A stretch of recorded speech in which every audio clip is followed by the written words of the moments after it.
Hello again, YouTube. Welcome back to my face. It's Skylar. Today, I would like to talk about gender dysphoria. And the best way I think I can do that is to use an analogy that pretty much everyone can relate with. So, the causes of gender dysphoria are still currently not fully understood. There's a number of competing theories as to whether it has to do with prenatal hormones, upbringing, genetics.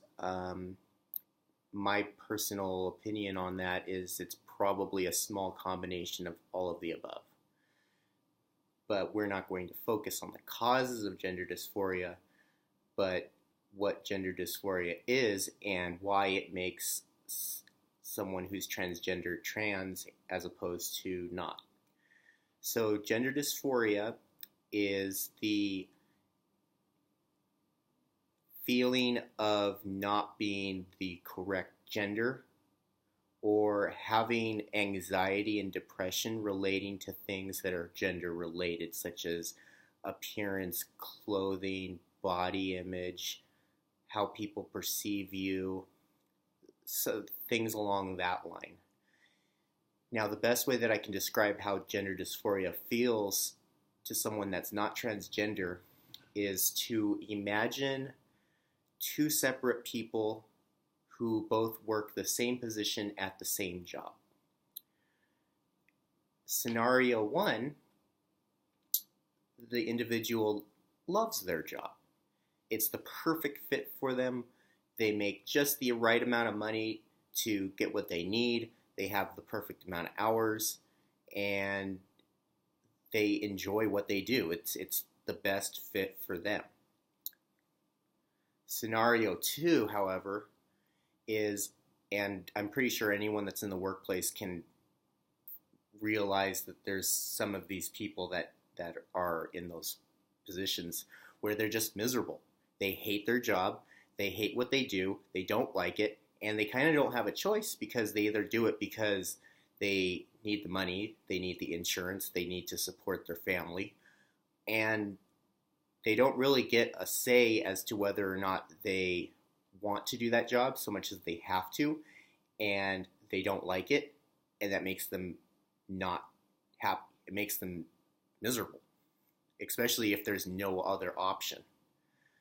So imagine for a transgender individual, it's the same as the second person. They're in a role, they're in a position, they're in a social standing that's not right for them. That's not the best fit. It's not correct. And in the same way that someone that hates their job will eventually become more and more miserable, a transgender person that's forced by society to fit into a certain category or a certain box will become more and more miserable too, because it's not right for them. It's not the right fit. It's not the correct way that they should be living their life. Now, just as if you hate your job, well, the only thing that you could do to alleviate that problem is to get a new job that you like, a new job that you enjoy. You can't, just as you can't make a transgender person love being the gender they were born as, you can't make someone that hates their job love their job. You can't just force someone, you can't even do it to yourself. You can't force yourself to like something that you don't. You can't force yourself to like a job that you hate. You can't force yourself to like being a gender that you're not, because it doesn't conform to reality. And the reality is that if you don't like something, you can't really change that. You can't change what you like. You can only change the circumstances. So you can change the circumstances of not liking your job by getting a new one that is a better fit for you. Now, in just the same way that transgender people transition, there's a lot of consequences sometimes to changing careers or changing jobs that could have systemic consequences in every other area of your life. The difference being is that for someone that hates their job, the conflict of their happiness level and where they want to be stops and ends when they punch in and out. Whereas for a transgender person, that unhappiness, that anxiety is with them 24/7. It's with them when they wake up in the morning. It's with them when they're getting dressed, when they're bathing, when they're going out, when they're in society. Every aspect of a transgender person's life, when they're not conforming to reality, is really detrimental. And you can only do it for so long, just like someone that hates their job can only force themselves to work in that position for so long before it starts to show up in negative psychological ways, and you can see it with people that hate their job. They become more irritable. They may develop a substance abuse problem. They may do avoidance strategies. They may withdraw from social situations. There's a lot of real negative consequences that come from forcing yourself to do something that you absolutely hate. Just the same with transgender people being forced to be someone they're not. So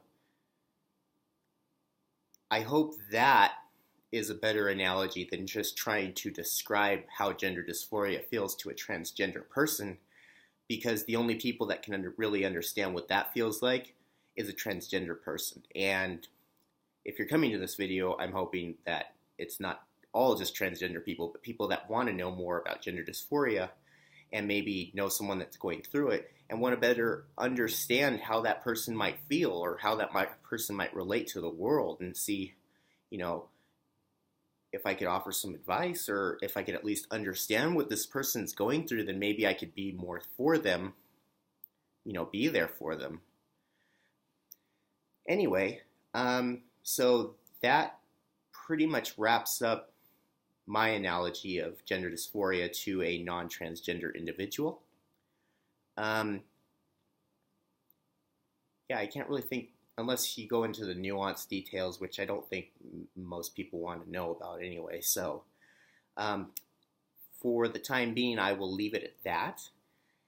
And I will see you guys all tomorrow. I'm still getting better at video editing, so I'm sorry if the audio quality or the lighting, whatever, isn't the best, but I'm still working on it. So until tomorrow, I will see you guys later, and I hope you all have a wonderful rest of your day. Bye.